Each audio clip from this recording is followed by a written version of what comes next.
का आरीवर्कला काय तर तुम्ही जे करताय ब्लाऊजमध्ये तर डिझाईन तुम्ही करताच तुम्ही जर तसेच पॅच केले आणि पॅच जर विक्रीला ठेवले तर त्याच्यासुद्धा तुम्हाला घरगुती व्यवसाय सुरू शकतो. घर बसल्या तुम्ही टी व्ही बघता तर तुम्ही हे आरीवर्कचं काम करू शकता. तर मला अशी अपेक्षा आहे की म्हणजे माझे आज मला अपेक्षा होती 20 जणी बसतील मॅडम बोले मॅडम मला काही कळता नाही कुठे गेलं तर ते ठीक आहे. पण जे तुम्ही शिकताय त्या मॅडम पण तुमच्या इकडे येत आहे शिकवताय रोज रेग्युलर काय आपल्याला माझ्या गावात क्लास आहे बोललं आता रेग्युलर यायला हवं आहे ना. मॅडम आपल्याला शिकवलं तर आपण आपण आलो पाहिजे ना. हे तुमच्या डोक्यामध्ये असलं पाहिजे. फी आपल्याला भरतो आपण फी भरल्यानंतर आपल्याला इतर क्लास लागते तुमची फी तर ग्रामपंचायतीने भरलेली आहे. फी तर त्या फी भरल्यामुळे तुम्हाला त्याचे महत्त्व नाही राहिलं. तुम्हाला जर जास्त फीचं मी क्लास लावला असं तुम्ही निदान आलं काय बोललं असं आपले पैसे रेग्युलर जायला पाहिजे असं बायका बोलला असतात ना.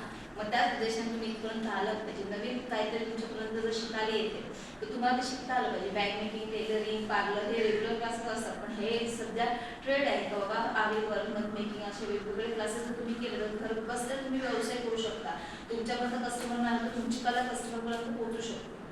तर तुम्ही त्या क्लासेसचा फायदा घेतला पाहिजे. भविष्यात तुम्ही अजून काहीतरी क्लासेस करून आता ज्या सक्सेस आहे त्यांना तुम्हाला हळूहळू तुमच्या गावात तुम्हाला किंमत कमी वाटेल. पण तुम्ही बाहेर जर ब्लाऊजची डिझाईन द्यायला गेला तर एका ब्लाऊजचे 500-1000 रुपये तुम्हाला माहिती असेल तर त्या पद्धतीने त्या मॅडम पण आता इथपर्यंत येतात तुम्ही रेग्युलर जेवढे दिवस राहिले ना सगळ्यांनी रेग्युलर यावं